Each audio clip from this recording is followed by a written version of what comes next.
Well, greetings, everyone. This episode of the podcast is sponsored by 101 CBD, the makers of premium raw CBD oil, tinctures, and topicals.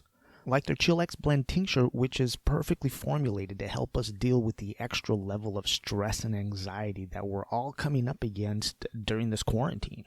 Now, they want to remind you that they are fully stocked right now with their Raw Relief CBD hand sanitizer, which is perfect because I use it when I have to break quarantine if I have to go to the store. Usually what I'll do is before I get back in my car after I leave the store, I'll put on the hand sanitizer, so that way I don't have to worry about or think about having to sanitize all the surfaces in my car. So go over to 101cbd.org, pick yourself up some Chill-X tincture to help you relax, and also get some Raw Relief CBD hand sanitizer for everybody. And don't forget to use coupon code IMGS25 to get 25% off of that order. Alright everybody, let's start the show.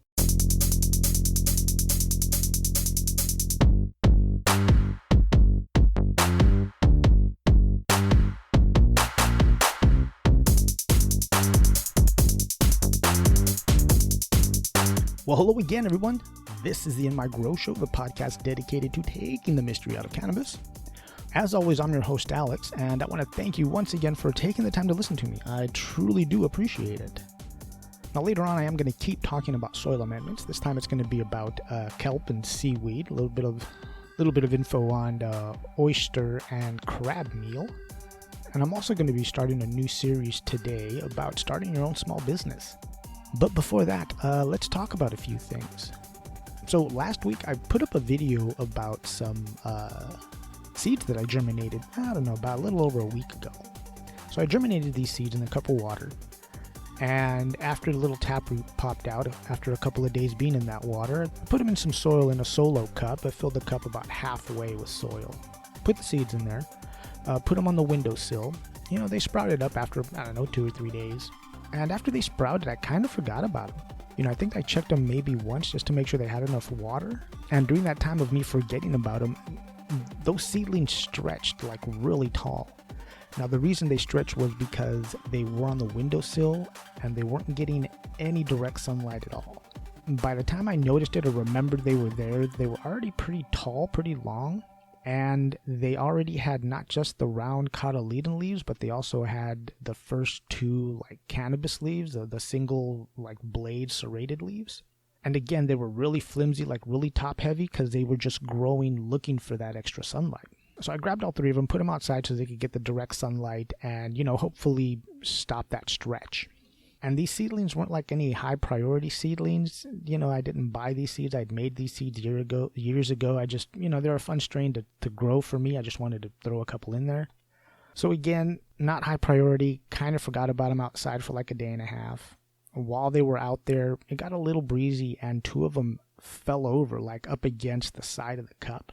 So what wound up happening, since they fell over at the soil level and they were really tall, real top heavy with those leaves on top, where it bent over, it kind of pinched the stem. And since I didn't notice it for a day and a half, that little pinch of the stem basically turned into a choke point, and it got really skinny, and it basically just, choked off all the water, all the nutrients. By the time I noticed it, it already looked pretty bad. The seedling didn't look bad, but the stem looked bad. So I added a little more soil to it just to prop it up straight. And I was also hoping that the seedling was going to be able to absorb some nutrients through the stem from the soil. That was a long shot. I really didn't think that was going to work. And you know what? The day after I did that, they didn't look too bad. I thought they were going to make it, but by day 2, they looked pretty bad. They looked like crap. They weren't going to make it.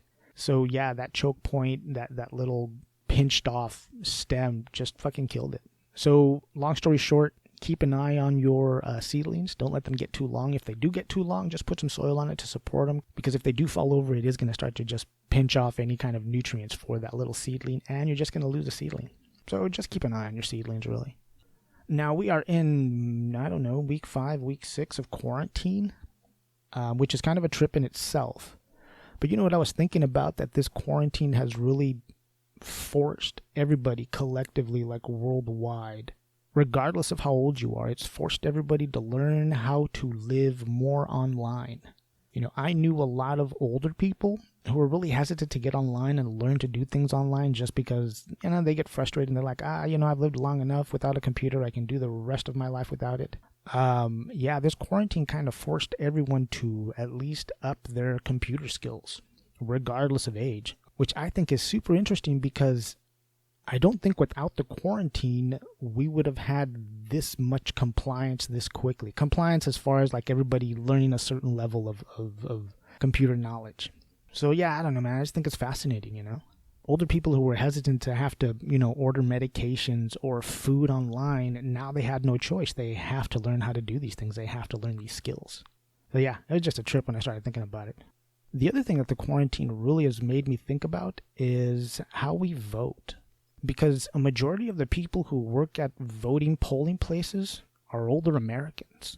So with that in mind, you know what I did? I went ahead and I signed up to volunteer as a poll worker. Not a poll like a dancing pole, jerk off. No, like a voting poll, And mostly because, like I was saying, since they're older people that work there, if the quarantine continues the way it is, I don't want someone to say, hey, we can't put older people at risk to work at the polls. So me, as a person who's younger than a senior citizen, I figured, this is the way I can help out. This is the way I can ensure that elections actually take place. And you know what? I found the sign-up form on the cover sheet of the ballot booklet that they always send out. So it's super easy. So hopefully it's not too late. Hopefully I can send it in and they'll let me work at my local polling place.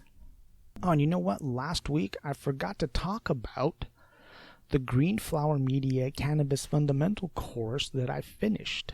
You know how I mentioned I was going to take it? Well, yeah, man, I finished it a couple of weeks ago. And you know what? It didn't take me that long. There were only like 11 modules.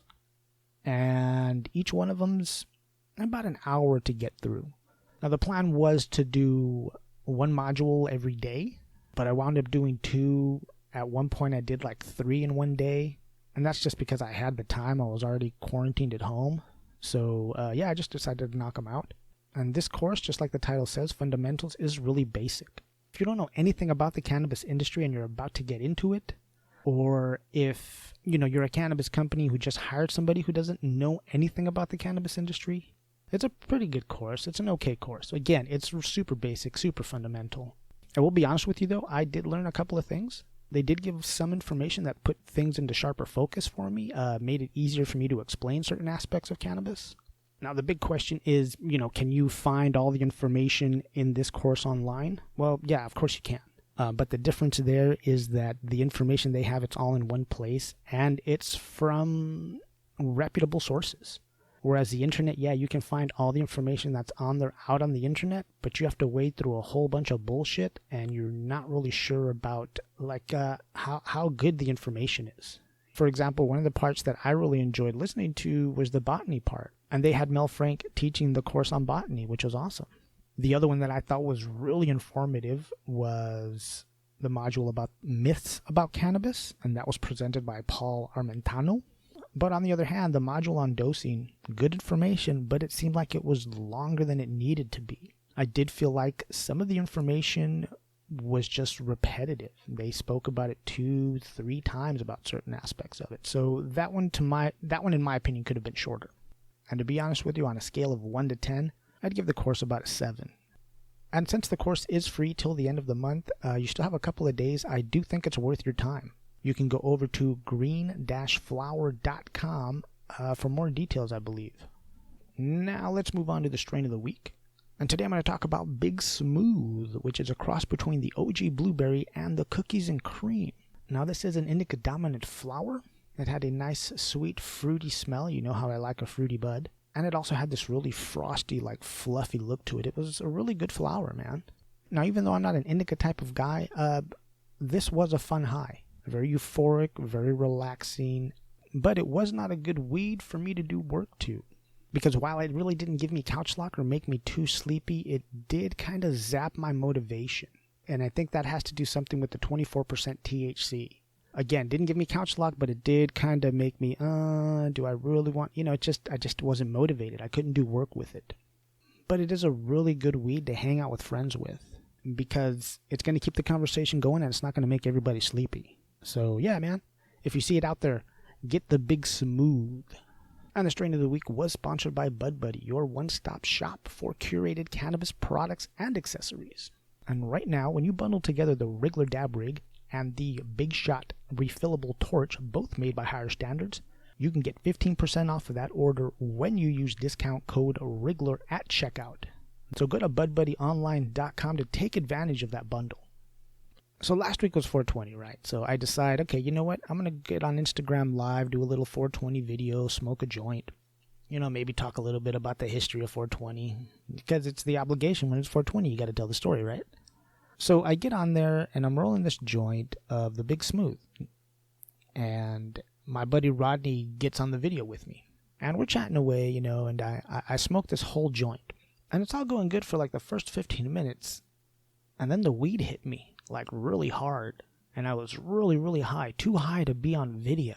And it reminded me of why I don't do the podcast freshly high. I can't concentrate, man. You know, I kept losing my place. I can't hold a conversation very well when I'm like, I don't know, under pressure, like on mic or on camera trying to talk to somebody. It just, you know, those last 15 minutes, because I was only on there for like half an hour. Those last 15 minutes were just me like, being all inside my head. So anyways, long story short, I hope you had a good time at 420. There's really no point to that story now that I realize after I finished telling it. Sorry. All right, let's move on to the report from the Cannabis Front Line. And the first article I'm going to read comes from Mary Jane. And it was put together by Randy Robinson. And it's entitled, Easy Rider Magazine Seals $30 million Deal to Sell Bud to Bikers. Starts off on Tuesday, the new owner and president of Easy Rider Magazine, Pepper Foster. That is an awesome fucking name, Pepper Foster. Come on, man. Said that he finalized a deal worth over $30 million. The partnerships includes Easy Rider and two U.S. cannabis company, Oregon's Big Top Farms and Tennessee's Hemp to Lab, to make and distribute CBD and CBG products derived from hemp.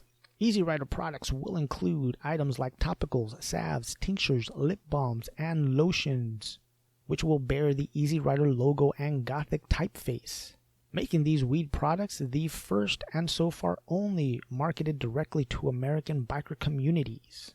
So yeah, trip out, man. Easy Rider Magazine is about to have their own CBD, CBG products just for the biker community. Yeah, I don't know, man. I just think that's kind of funny, you know, to see Easy Rider CBD. But I guess, man, you know, you got to find some way to stand out, right? You got to find some way to differentiate your products. So, all right. Well, good for Easy Rider. There you go. Next is an article from the Marijuana Moment. It's entitled, CIA Says People Who Use Marijuana and Other Drugs Aren't Necessarily Bad or Unworthy. This was put together by Kyle Yeager. Starts off, the Central Intelligence Agency said on Thursday that it does not necessarily believe using illegal drugs makes you a bad person. The new comment came in response to questions submitted as part of its ongoing Ask Molly series. Ask Molly? Huh. Why Molly? I don't know. All right, continues. I would love to join CIA, but I've done illegal drugs in the past, the person writing, under the name Eager to Serve. The agency's reply emphasizes that those applying to work there could still get a job if they admit to such activity as long as they haven't consumed any illicit substance within the past year.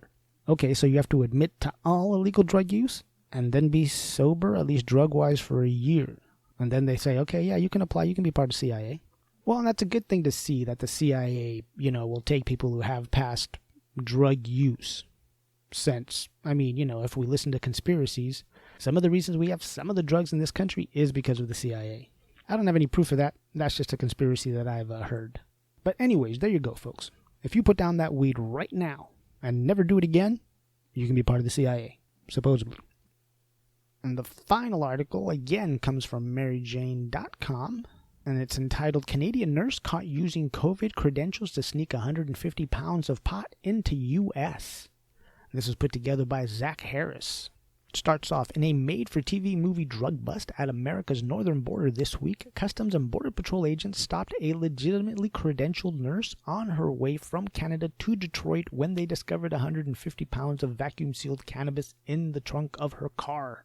According to the Detroit Free Press, the nurse, a Canadian resident and active employee at Henry Ford Hospital in Detroit, arrived at the U.S. border early Thursday morning. There, she presented border agents with her passport, her U.S. work permit, a work badge, and a car placard from the Canadian Border Service Agency denoting her status as a first responder for the COVID-19 pandemic. But even with all that paperwork and her white coat, the 48-year-old nurse was still asked to open her trunk and submit a full vehicle search. Dun dun dun. Once the back of the car was open, cops said they immediately smelled cannabis and quickly uncovered 143 pounds of vacuum-sealed bags of bud.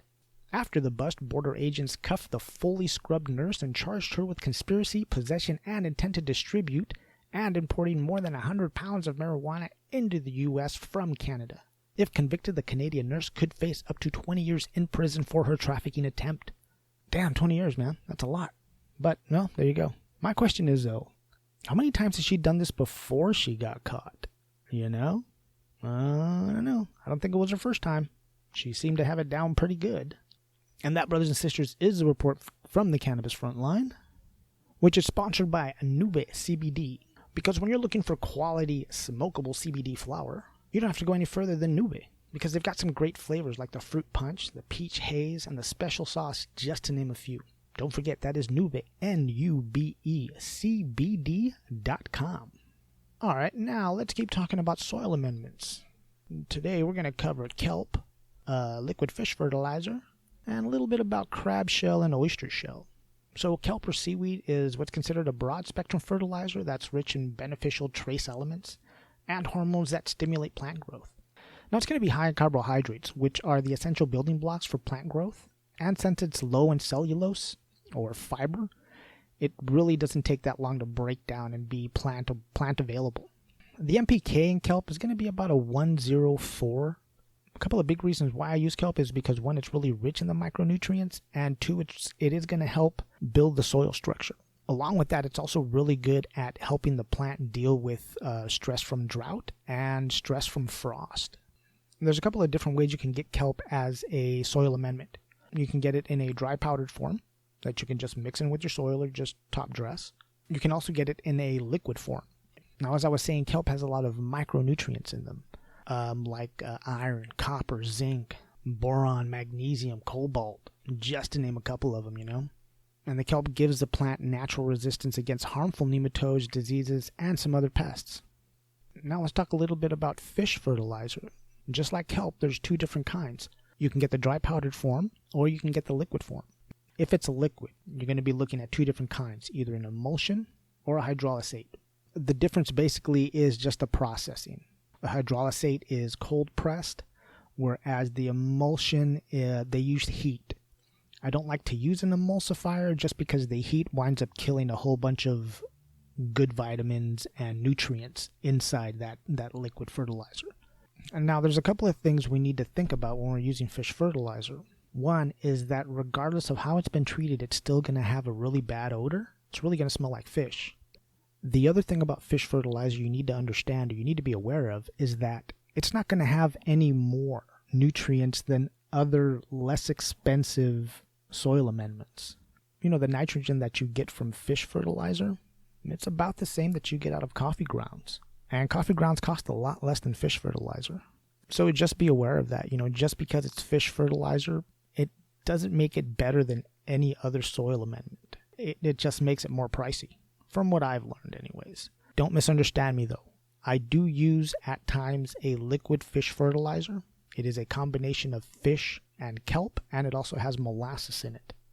It is put together by a company called Alaska. And I get it at the hardware store. I don't get it at the hydro store or anything like that. It's a very well-known, it's an easy product to get a hold of. And I do use that because, yeah, it is a quick boost of nutrients for my plants. But I do know that it's not going to last long in the soil, and it's not going to build any of the soil structure also. So I don't lean on fish fertilizer that much. And if you want more detailed information about fish fertilizer, go to inmygrow.com. Type in organic fertilizer in the search window, and an article about organic fertilizers will come up and you can read the whole thing through. All right, now a quick word about using crab shell as a soil amendment. I like to use crab shell because it has chitin in it. Chitin is really good to help your plant fight pests, because what chitin does is it basically keeps that exoskeleton from the insects from hardening, especially after they molt. and they wind up dying because of that. They wind up drying out and they die. So that's why chitin is good for your plants. It's good for your plants to take it up. And crab shell has a lot of chitin. Now, oyster shell. Oyster shell has a lot of calcium in it. It's really good to help amend your soil. But I don't use oyster shell if I'm growing in pots of any kind of vegetable or cannabis or anything. And that's because oyster shell takes a long time to break down, longer than, let's say, green sand. Now, oyster shell, again, is going to have a lot of calcium. It's going to take a long time to break down. Green sand has calcium in it, not as much as oyster shell. Oyster shell has something like 96% calcium, whereas green sand has, 23-25%. But green sand doesn't take as long to break down. So again, in case that got confusing, I don't use oyster shells if I'm growing in pots. I use oyster shell if I'm growing in ground. If I want to up my calcium in pots, I'll use green sand for it. And that, brothers and sisters, are all the notes I have today for soil amendments. Now I want to change speeds a little bit with you guys. Like I said earlier, I'm starting a new series of conversations, which is about starting your own small business. And I've invited different people to come on the show to have this conversation. You know, Justin Benton from 101 CBD, Patrick Goggin from the Urban Law Group, my buddy Rodney Medina. And they're going to help me talk about just different aspects of starting your own business and just some advice that they have for doing it. Now, this series has really very little to do with cannabis, with hemp, with CBD. The reason I'm doing this is because I truly do believe that the quarantine is a perfect opportunity for some of you to finally launch that business you've been thinking about. You know, I really do think this is the moment for you. And to start off the series, I invited Justin to come on the show and talk about the importance of forming a business plan and some of the things that he does before he launches a new business. So hang tight. I'm going to put a little bit of music on, and then I'm going to put that conversation on for you.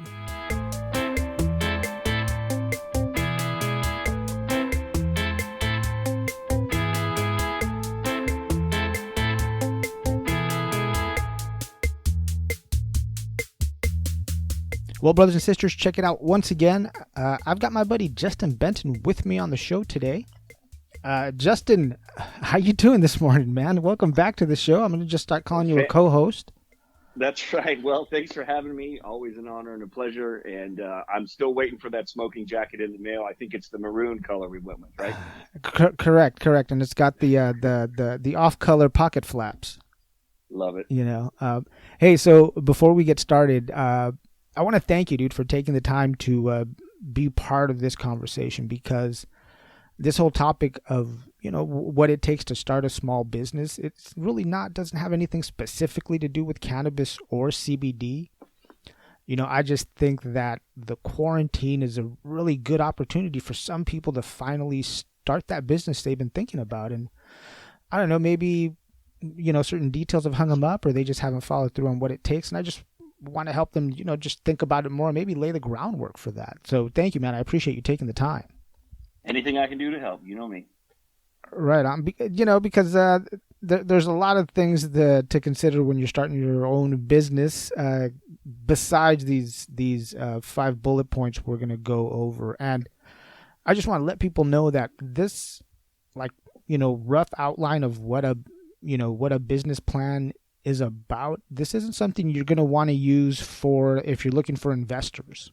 This is just something basically just to get your thoughts organized and see and set down a plan for yourself.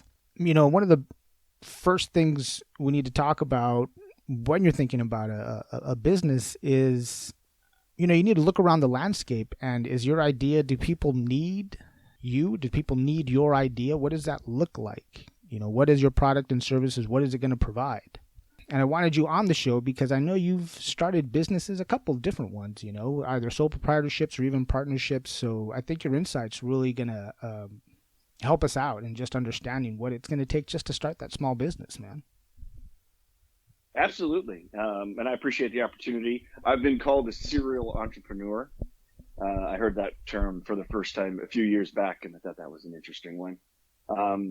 You know, my first thought would be, what is the problem that your idea is going to solve? So my second thought is, don't fall in love with your idea. Fall in love with your customer. Fall in love with your client. Clearly define your client. And I mean, sit down, get out a piece of paper, and start writing down who they are. I mean, give them a name. We've done it for our business at 101 CBD. Our customer's name is Darlene. And we literally have gone down, what's her age? Where does she shop? What does she drive? What are her likes, her dislikes? Who is your customer? Truly understand who they are. And then your idea, your solution to their problem can start to begin. The next bit of advice. Hold on. That's a really good point, because a lot of times, like you were saying, we are married to these ideas because we imagine it. This is how it's going to happen. This is my thing. And, sometimes either the market isn't there or it's just, not what you're imagining it is. So, wow, that's some great advice, man. I appreciate that. You betcha. Well, it's been a lot of hard work and a lot of expert, just experience. And I probably listen to and take part in 4 to 5 hours every day of business webinars, seminars, podcasts, books, mentors. I'm forever a student. So, and trial and error is great. I always say if you go to my website, I actually have justinbenton.com, and I've been a sales and a business coach for, I guess, 20 years now. And, the catchphrase is, it's not a mistake if you learn from it, then it becomes a lesson. And so, as long as we're learning, the best way for any entrepreneur or business person, is to fail. Failure is the best, educator. And so if you're thinking of getting in and starting your own business, I encourage you to, and I encourage you to fail like crazy. That might sound a little weird, but in those failures, it's that feedback loop. So how can I make it better? How can I do it better? How can I improve? You're constantly improving. We've all seen signs of companies out there like Blockbuster. Who are they? Some of the audience members are like, what is Blockbuster? Well, it was this place that you could go rent a movie. I guess I heard there's 2 Blockbusters still open in Alaska. But when pay-per-view came along, and Blockbuster had the opportunity to buy Netflix for $50 million. I think their last valuation was somewhere around $6 billion. Yeah. So my point is, always be adapting. Be ready to fail and learn, and then apply. Don't be afraid of failure. It's one of the biggest things people are afraid of. Failure is the greatest educator. So be ready to fail, but be ready to have your thinking cap on, see what you could learn, and then apply it next. Hey, so on that vein, dude, let me take you back to something. Can you talk for a moment about how important it is to find a mentor in whatever you're doing? It's just critical. I'm the oldest of 8, good old Irish Catholic family. And it's one of those things where you just have to, so I didn't have a bigger brother, right? And so you have to, in this day and age, it's so incredible that there's so many mentors out there.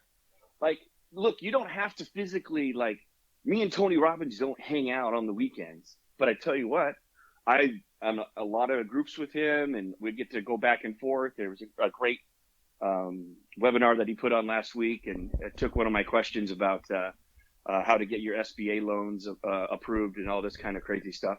So there's mentors everywhere. Jeffrey Gittermore is another guy that I would highly recommend everybody. Right now, he's doing a Facebook Live every morning, 7 a.m. Pacific. Every morning, go to Facebook, Gittermore, Gittomer, Gittermore, and he does 20 minutes about positive attitude, about getting prepared, about getting ahead of the curve, because once we get through this mishmash, is what he calls it, they're going to put those chairs back on the ground in the restaurants, and it is going to be on like Donkey Kong, folks. We are going to be spending money. We are going to be sitting in restaurants. We're going to be supporting local businesses. So right now is your time. It's your time to come up with your idea everyone says, someday I'm going to start a business. Or you have an idea and you see someone else do it and you're like, man, if I only. Well, guess what? Someday is today. Someday is today. So I encourage you to give your idea a shot. And what's the best way to get started? It's not run down to the city hall and get a business license. The best way to start your idea is to start testing it on Facebook. Go to Facebook. You can sign up a business account from your personal account, and you can start running little ads. You can go and teach yourself about how to sign up Facebook ads that you pay for. There's a million places to do that, but you can just start testing your idea and putting little taglines and just literally seeing what people will respond to. You can spend $20 a day just trying to understand, what are people going to respond to? Do they like my idea?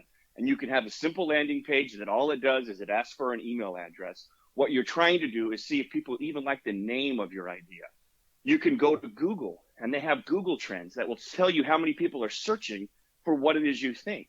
So you can find out, before you try to come up with this great name, hey, AI is already there. They've already tracked a bazillion different data points, and they'll tell you when someone's looking for pain what they type in. So call it a product that is something that people are already looking for.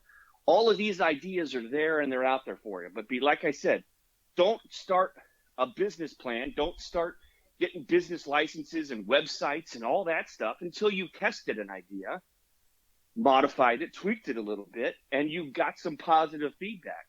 And don't necessarily test your idea out on friends and family, right? Unless you've got friends and family that are incredibly supportive and also honest. But go out to Facebook. All you need is 100 people. If you can talk to 100 people that don't really know you, that give you feedback on your idea, that would be my advice.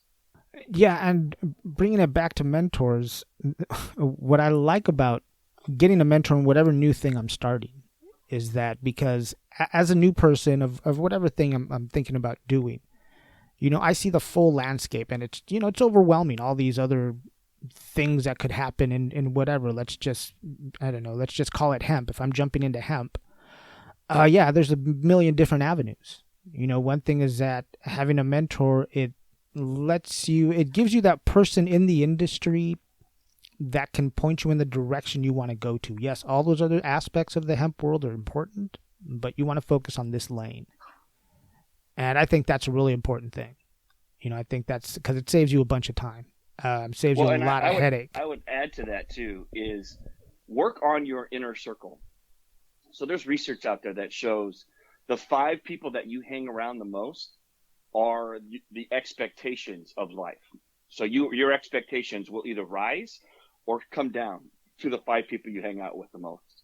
So if the people you're hanging out with right now are bringing you down, well, it's time to go find some new people to hang out with. And that doesn't mean physically you have to hang out with them.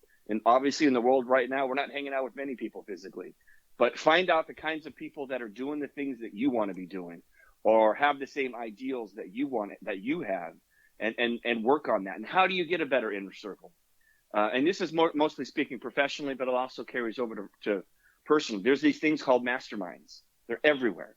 And you can subscribe, you can pay. Some are free, some are inexpensive, some are really expensive. That's one way to do it, where you literally, the original mastermind was like Ben Franklin and Charlie Munger, who was Warren Buffett's a partner, still is. They started these masterminds that people would come together once a month, once a week, and they would just kind of share ideas. A lot of masterminds have been around the book Think and Grow Rich. If you don't own that book, go buy it right now. Think and Grow Rich. You can buy it. It's from 1920s. Some really sage advice in there. But for your inner circle, here's another way to grow it. And you can grow it organically, which takes more time. Is find out those people in the industry who you really align with. Like, you listen to them and you that's the kind of guy I want to go, have lunch with, or go have a beer with, or what have you. That's the kind of person that is speaking my language. So how do you do that? Well, you reach out and you make that introduction, whether it's via email or Facebook or LinkedIn, and do things for them, right? And expect nothing in return. So what are some things that you might do? You might find out something that they like and you send them a gift, like a cool little gift. Like when I was, first in the hemp game, Joe Hickey, who's a stud from Altoldo Holdings. He's on some of my interviews. If you go to our YouTube channel on 101 CBD, he was this old moonshine guy, right? He's from Kentucky. His father and the group dates back to 1942. They had the original hemp seeds from back then. And when the Farm Bill passed in 2014, the first one, which allowed hemp as a pilot program, he was the one that actually grew the seeds with Woody Harrelson, right? Woody called him up and said, I love what you're doing. Let's do this. And Woody got busted, and that's what made hemp legal again. And that was with Joe Hickey. Anyways, I sent him a flask because I knew he loved moonshine. He did an interview with me at a NOCO event last year. And I just, out of the blue, sent him a little flask that said neat on it, which if you drink liquor without ice cubes, it's called neat. And so little things like that. Do things for people. If you expect nothing in return. Eventually, if your actions, which truly speak louder than words, show that you are someone that you want to align with, then wouldn't you know, you become buddies. And us guys, I mean, I'm a guy, I can only speak for guys. We really value things in general that over experience. So a number of experiences or a number of time. With women, it seems to be more, and this is in generalities, it has to be with, immediate, there can be an immediate connection and similarities, and there's like an immediate light bulb that goes off. Men are a little bit different. They tend to go with experiences and over time. And so my advice would be, again, if there's some mentor out there, whoever they are, man or woman, reach out. Make sure that you align. Let them know that you really value their opinion and you really look up to the things that they've done or are doing, and would love to be able to bounce some ideas off you from time to time. You'd be amazed how many people would love to kind of share the things that they've done with others who gladly receive it and are appreciative of it. Yeah, that reminds me of how I got to know the breeder Subcool. I really liked his work. All I did was reach out to him on Instagram and just told him, how much I enjoyed his work, and he did a really great job on the strain I was using, and that was it, And I didn't expect him to really get in touch with me again because he had 19,000 followers on Instagram. But yeah, a couple of days later, he sends me this private message, just thanking me for the compliment. And that's how I wound up talking to him and actually getting him on the show. So yeah, don't be afraid to reach out.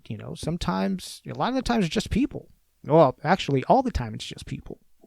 For now, as far as we know. Right, exactly. There's some AI out there and some questionable alien activity. I'm not sure about Dennis Rodman, but we'll find out later. Hey, so speaking of which, completely off topic, I was reading a silly article where they're saying that UFO sightings have increased since the quarantine. I guess everyone's at home looking up. I don't know. Hey, man, anything's possible. If this hasn't taught you anything, anything's possible. So keep your mind open, do your own research. Yeah, for sure. All right, so second point is when you're starting your business, you're going to want to look at your competition, and how are you going to make your service or your product different from everything else that's out there? Absolutely. And if I use the example of hemp socks, here's what I've learned about hemp socks. One of the ways I can differentiate my sock is through the blend of the material. Because a lot of people selling socks, it's like a 40% hemp, 20% cotton, and the rest is, nylon or something. So yeah, the material blend is a way that I can differentiate, from the rest of the pack that's out there selling hemp socks. Just like I'm sure in the CBD game, everybody, how do you differentiate yourself in the CBD game, Justin? Personally? Yeah. Was that a question? Yeah, yeah, totally. Well, we just make the best. That's it. You just make the absolute best, and you're really good at marketing and tell everybody. So for differentiation, first thing I would say is, why are you in the business? Have your story. People connect to stories, right? If you tell someone, they doubt it. If they think it's true, it's the truth, right? So, and by telling a story, they draw the conclusions you want them to draw at the end. That's from Tom Hopkins. If you need to know what your connection is. What is your story? You should only do something that lights you up. If you didn't make a dime doing it, you'd still do it. If you become filthy rich and wealthy and have every toy imaginable and millions of dollars in the bank, and I highly recommend it, especially for times like this, own your own plane, own your own boat, own your own island, and whatever's going on in the rest of the world doesn't really apply to you. So when you are at that state, let's say, this is self-actualization, Maslow here, and then what would you do? What would you do if money was off the table like Forrest Gump, Apple Company, Lieutenant Dan, one less thing to worry about? What would you do? And that's where you should start. Because the passion, the part that gets you to jump out of bed to get through all the shit, the ups and the downs that come with business, what come with being a business owner, you have to know why you're there. What is your why? And until you know what your why is, and until you know what your story is of why you're in it, and why that story is not only going to light a fire under your ass, but it's going to light a fire under your customer's ass when they read it and they connect to it. Because your customer is out there, and your job is to serve them. Serve your customer. There are hundreds, thousands, millions, potentially billions of people out there who are your customer waiting for you to solve their problem. But you need to know why you're getting in. What is it that you're going to be doing to be serving and helping those thousands and millions of people? Oh, okay. Sorry, man. No worries. I could just keep rambling. No, that's fine. You know what? Everything went silent all of a sudden. I thought I thought the batteries died in something. I was like, oh shit. But no, you're good, man. Yeah, because you know what? Also, if you don't have that passion for why you're in it, you also can't translate that passion to your team. Yep. You know, because nobody's out here doing it by themselves. There's somebody behind them. You know, whether it's somebody. There's somebody, you know, out there cheering you on, even if they're just cheering you on. You know, if you don't have that passion for what you're doing, if you don't have that true reason, then yeah, how do you stoke it in other people? Now, the next point, this is kind of a big point as far as like, you know, starting your own business is how are you going to make money as opposed to, you know, let's say like your differences between your sales versus your expenses. You know, how important is that to define when you're starting your business, you know? Well, I mean, obviously, we all have to pay the mortgage. It's from that movie, Thank You for Not Smoking, which I think is a great movie. And we all have to make a living, right? And a lot of us have families and we have bills to pay.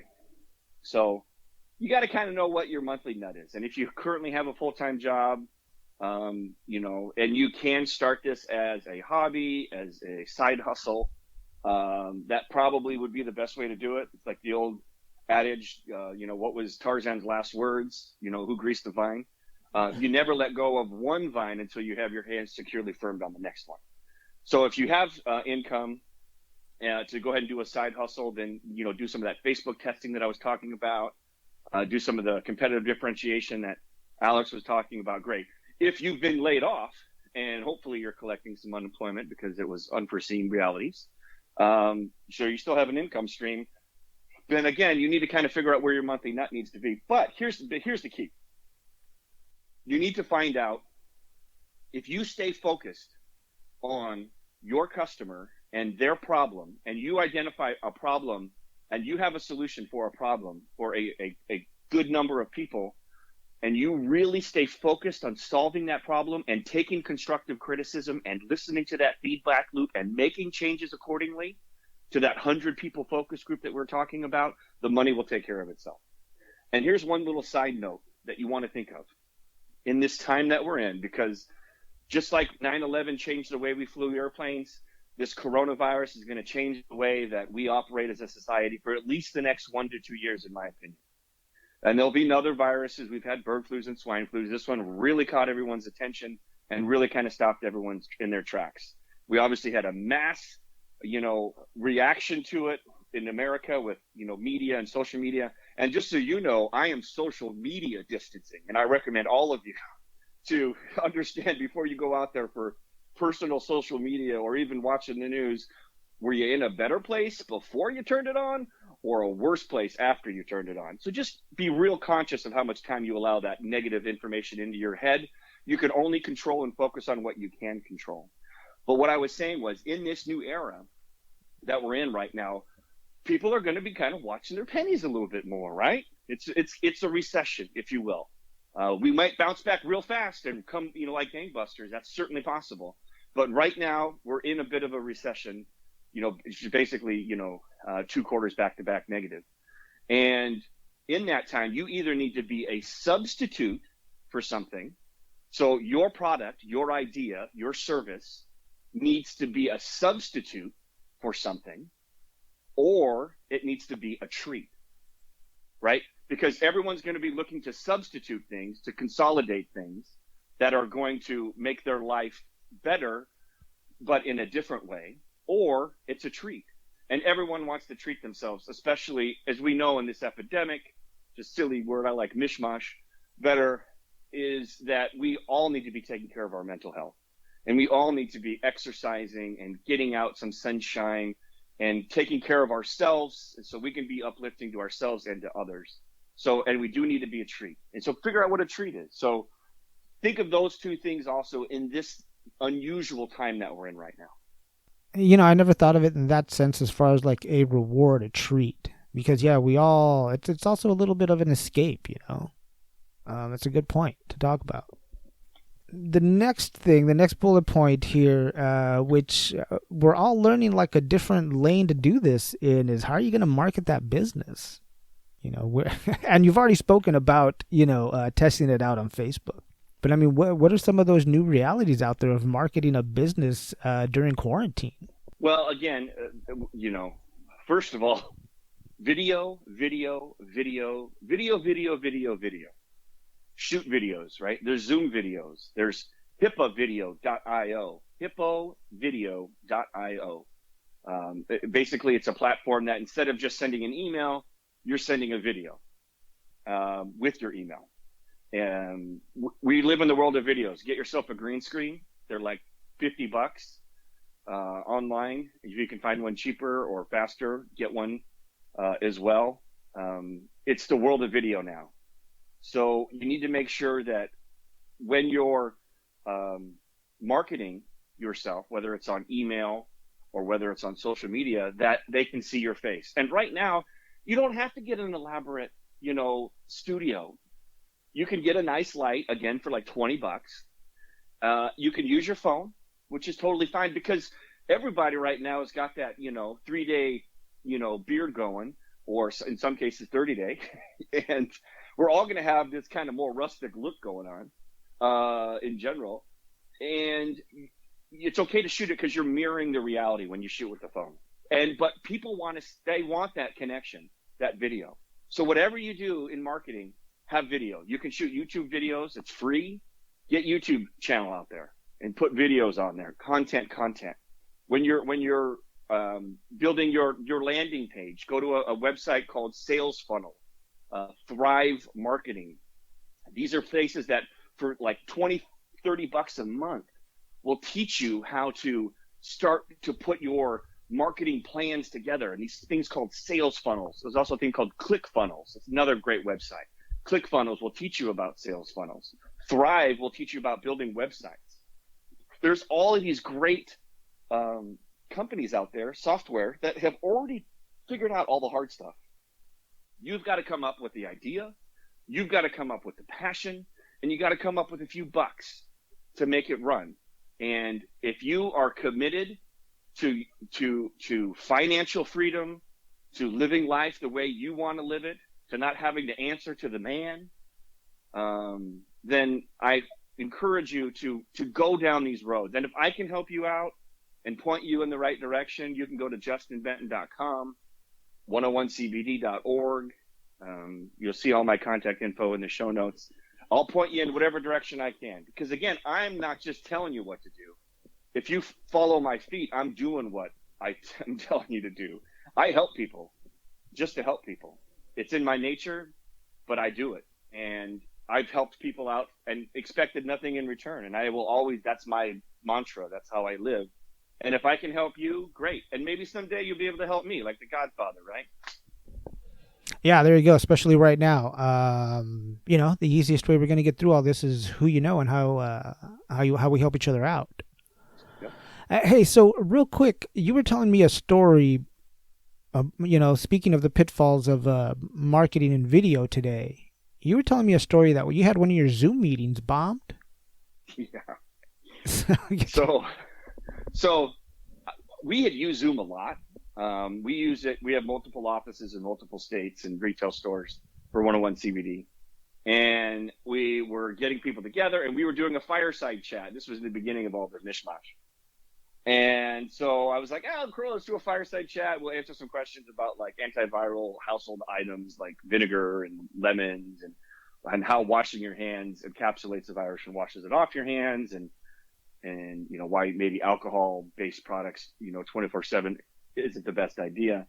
And so we were just doing a fireside chat, had a bunch of employees on, had a couple customers on, and we were just gonna kind of shoot the breeze, talk about things like what we were grateful for, and it was all going great. And then these dumbass kids got on and started cussing and showing just lewd videos, and we had to shut the whole thing down. And it's called Zoom bombing, and it's a thing. And so there's some things that you can do to secure yourself automatically. Since then, it's happening a lot on Zoom. You automatically have a wait room that you have to approve people. That's the default setting. And then you can also have it that when someone wants to join, if you send it out to the public, that there's a password that they have to enter to get it in. So those are a couple things. Again, can you imagine, like, I've been using Zoom for, I don't know, a while. And like all of a sudden it went from maybe they had a couple million users, maybe worldwide, to a couple, like maybe a couple billion users overnight. And so they didn't have the security. And the fact that the servers haven't crashed a ton more is actually impressive, tip of the cap. But they really have to circle around and work on security and they have, this is their one shot. This is their opportunity to get it right. And so far, I'd give them a B plus. Yeah, you're right about that because I mean, I've used Zoom a couple of times before the quarantine, and they've been around for a few years. But like you were saying, man, once the quarantine hit and that service, what everybody knew about it, yeah, they were overwhelmed, and it just proved to me that because of the quarantine, we have to look at things differently and take these new things into account, like upped security on these meetings. Who would have imagined that these things would have happened, as far as like Zoom bombing being now a verb? That's actually a thing now. It's just, it's a different way we're doing things out there. But it's all, we're all just finding our level, Absolutely. But like we said, the original question, the way you market yourself, just get on video. It's the world we live in, as you can tell. It's the world we live in. And I even encourage, Alex, on this podcast to probably shoot it twice. Like I listen to Dan Patrick, a radio in the morning, and he does a live radio cast on YouTube every morning. It's free. And it's just video is video. And especially nobody wants to take the mental energy anymore to read, right? Have you noticed that? The average person will watch 17 minutes of video that they're interested in versus less than 2 minutes of text reading. Sometimes it's like 8 seconds of text reading. Video, video, video, video. Shoot videos. I don't care if you can go on YouTube channels and do ad. If you watch the last YouTube ad that popped up, I was sending you some John Prine stuff. And a video pops up and it's this dude walking down the street with like a selfie stick, trying to sell me who knows what, insurance or God knows what. But it's just a dude walking down the street and, doing his little ad on YouTube. So I encourage you, man, this is the greatest time in human history for you to take your idea and become independent and serve people. There'll never be another time like it is right now. So if you're thinking about it, go for it. If I can help you or Alex can help you, you need some cheerleaders, I'll do what I can. But find what that problem is out there that you're going to solve and how you're going to serve that audience and over deliver and over deliver. Just continue to blow them away. Make them an offer they can't refuse. It's called an irresistible offer. It's a great book you can read about that. That was Domino's Pizza. That 30 minutes or it's free. That's an irresistible offer. Figure out what is your irresistible offer. What's 101 CBD's irresistible offer? Right now it's $7. We have travel tinctures, a third of an ounce. Normally costs like 30, 40 bucks. They're $7. Try them for $7. We ran an ad in the local Ventura County paper for it. And it's an irresistible offer. It's like, so I'm going to get, 300, 400 milligrams of CBD in a little bottle for $7 that could last me 2 weeks and help me sleep, help me get some better, calming peace and anxiety relief and stress relief from all this craziness that's going on for $7. Where do I sign? Find out what your irresistible offer is. And to get back to your early question about competitive differentiation for us, again, for us, it's real simple. I'm not trying to do a commercial here, but the question was asked. I didn't answer it. Is that we keep it simple. We honor the plant. We honor our customers. All the things that I'm telling you, we do here, right? We don't manipulate the plant. We don't heat the plant. We don't process the plant. We don't try to out-eagle the plant by putting it in a test tube and trying to mix, play, Dr. Scientist guy, Mr. Chemist. What we try to do and what we know and how it helped our son was that we just left the damn plant alone. You can juice the plant. Alex can teach you how to grow it in the backyard. He's helped me, and he's an amazing, farmer, grower of cannabis, the best I've come across. And so you can literally grow this plant in your backyard. And THCA is fantastic. As Alex knows with Green Flowers Cannabis Academy, which I saw your thing that was up there. You can just grow it and throw it in your juicer, folks. And if you're not, why aren't you? THCA will not get you high. It will get you healthy. CBDA will not get you high. It will get you healthy. If you want to get high, heat it. If you want to get healthy, eat it. So that's our competitive differentiation when it comes to the product. Fucking A, dude. That's inspirational. I love that. Rock and roll. Well, hey, Justin, dude, that's it. Those were all my bullet points about just starting this series about, motivating people to start their own business during the quarantine.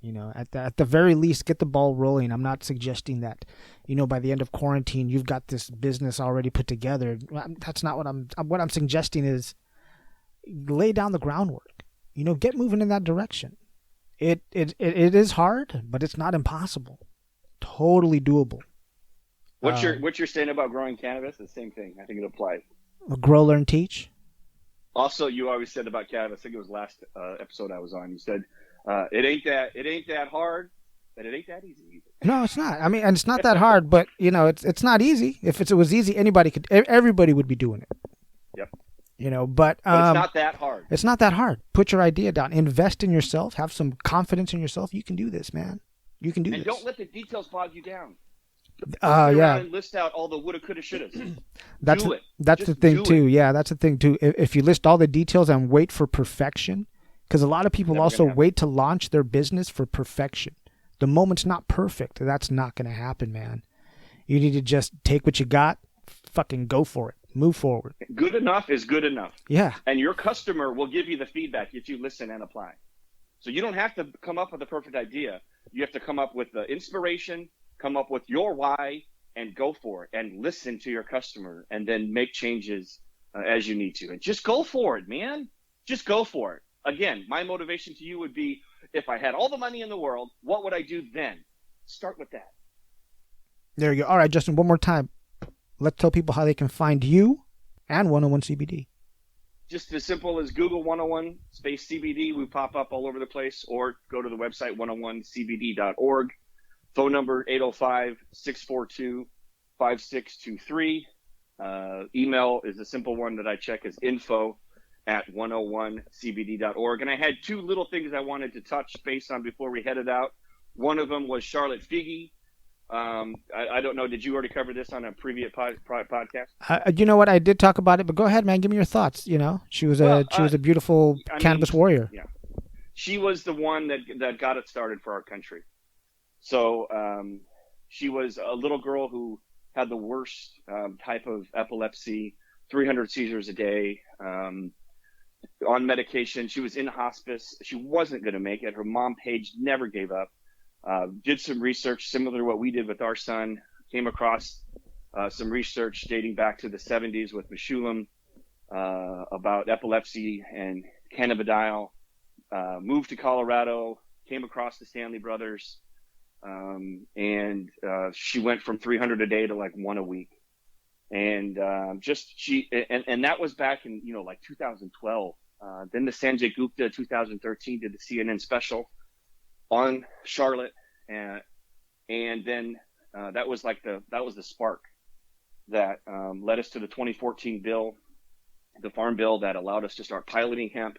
And in honestly, her story is what started recreational cannabis and true medicinal cannabis in American culture that was the tipping point and allowed Colorado, Washington, Oregon, California to follow. And it really gave senators and legislators a clear story of this wasn't just some game that a bunch of stoners were trying to figure out how to score better weed, that there was real medicine, real trackable results happening with this cannabis plant. And it was because of her and her mom. They started an organization called Realm of Caring, which we are a part of. And they're out here in California. When we were starting our original search to solve our family's problem with our son, we found Realm of Caring and started. That kind of was in the beginning of our journey. And again, it led us to finding that there wasn't something out there. We were trying to solve a problem for our family, and that's what led us to raw CBD, right? So that one is more obviously the Charlotte product. It was the Charlotte Figgy is the name of Charlotte's Web. And that's a decarboxylated product that worked well for her and for her, her particular receptors in her body, and helped with the seizures. And what a miracle! She will forever be remembered. She will be remembered forever. And the struggles that she had to go through, and her parents and her family. It's amazing. I just wanted to pay tribute to her. If you go to realmofcaring.org, if you've been affected by CBD or your family, you can write letters, you can donate, you can send pictures. So I highly encourage you to reach out and let Paige, her family, know how CBD has affected your life. Yeah, I truly do believe that we are in a better place because of just how brave the Figgy family was, man. Because they really did take a chance.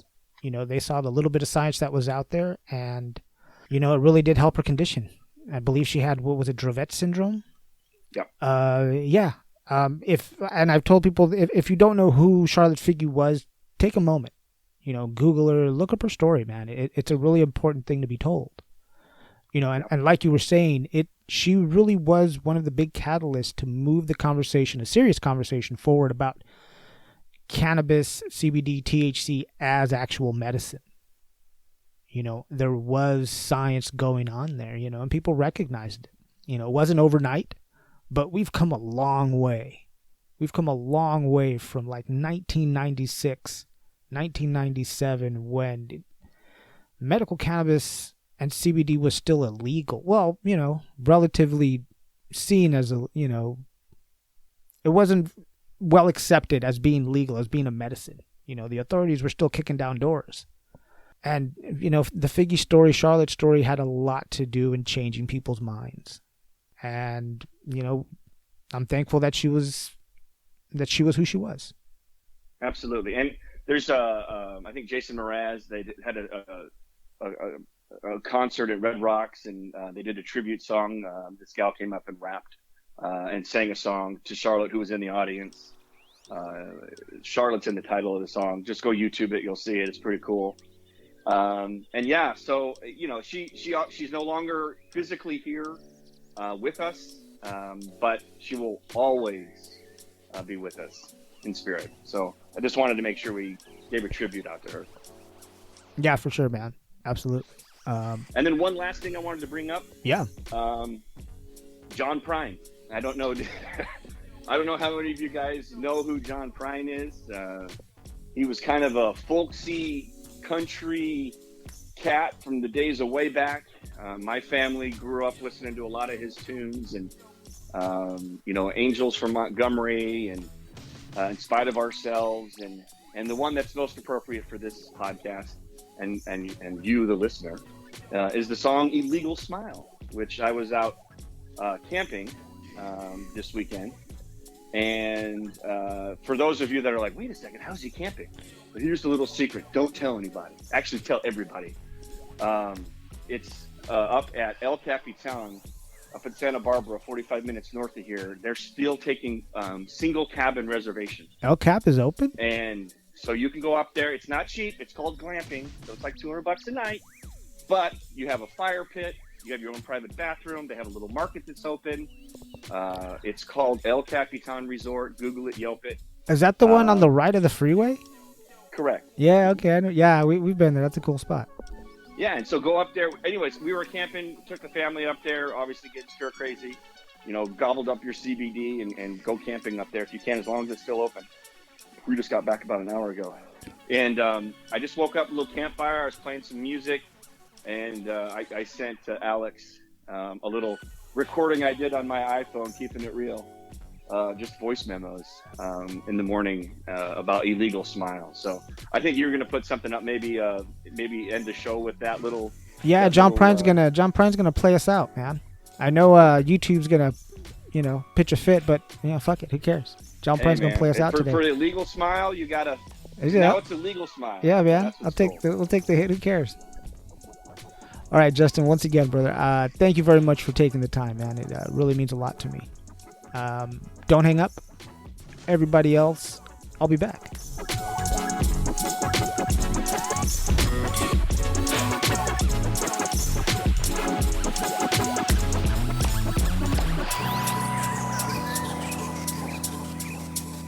Well, everyone, what'd you think? I hope that conversation helped inspire you to, start your own business, to launch that business idea you've been thinking about. Now, don't forget, if you have a question or a comment about this episode for me or for Justin, you can send an email to inmygrow@gmail.com. Or you can find us on social media, Twitter, Instagram, Cannabis, that is at InMyGrowShow. Well, check it out, everyone. That's all I have to share with you today. Those are all my notes.